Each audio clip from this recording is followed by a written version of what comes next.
السلام علیکم ورحمۃ اللہ۔ میرے عزیز بھائیوں، میری بہنوں، اکثر لوگ پوچھتے ہیں کہ ہم قضا نماز کب پڑھ سکتے ہیں اور کب نہیں۔ اکثر لوگوں کو نہیں معلوم ہوتا ہے کہ قضا نمازیں ہم کب پڑھ سکتے ہیں اور کب نہیں پڑھ سکتے ہیں۔ لوگ اکثر پوچھتے ہیں کہ کیا فجر کی نماز کے بعد اور عصر کی نماز کے بعد قضا نمازیں پڑھ سکتے ہیں؟ تو اس مسئلے کو سنیے کہ فجر کی نماز کے بعد قضا نماز پڑھ سکتے ہیں۔ صرف 3 وقت ایسے ہیں پورے دن میں جس میں ہم کوئی بھی نماز نہیں پڑھ سکتے۔ وہ 3 وقت کون کون سے ہیں؟ پہلا ہے کہ جب سورج نکلتا ہے تو جو سورج نکلنے کے 15-20 منٹ ہوتے ہیں تو ان 15-20 منٹ میں کوئی بھی نماز نہیں پڑھ سکتے، نہ نفل نہ قضا۔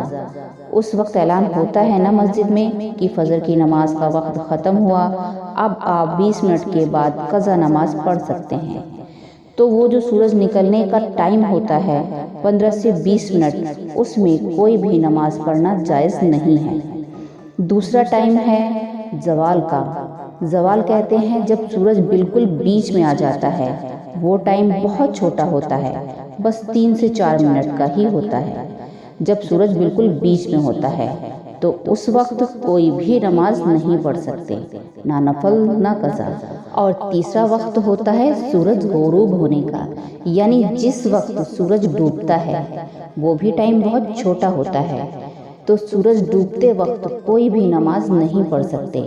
تو یہ 3 وقت ایسے ہیں جن میں کوئی بھی نماز پڑھنا جائز نہیں ہے۔ تو ان 3 وقت کو چھوڑ کر آپ کسی بھی وقت قضا نماز پڑھ سکتے ہیں۔ فجر کی نماز کے بعد اگر سورج نکلنے میں وقت ہے تو تب آپ قضا نماز پڑھ سکتے ہیں، لیکن فجر اور عصر کی نماز کے بعد نفل نماز پڑھنا مکروہ ہے۔ نفل نماز نہیں پڑھ سکتے، پر قضا نماز آپ پڑھ سکتے ہیں۔ تو میرے عزیز بھائیوں، میری بہنوں، مجھے امید ہے یہ مسئلہ آپ کو سمجھ آیا ہوگا۔ السلام علیکم ورحمۃ اللہ۔ اللہ حافظ۔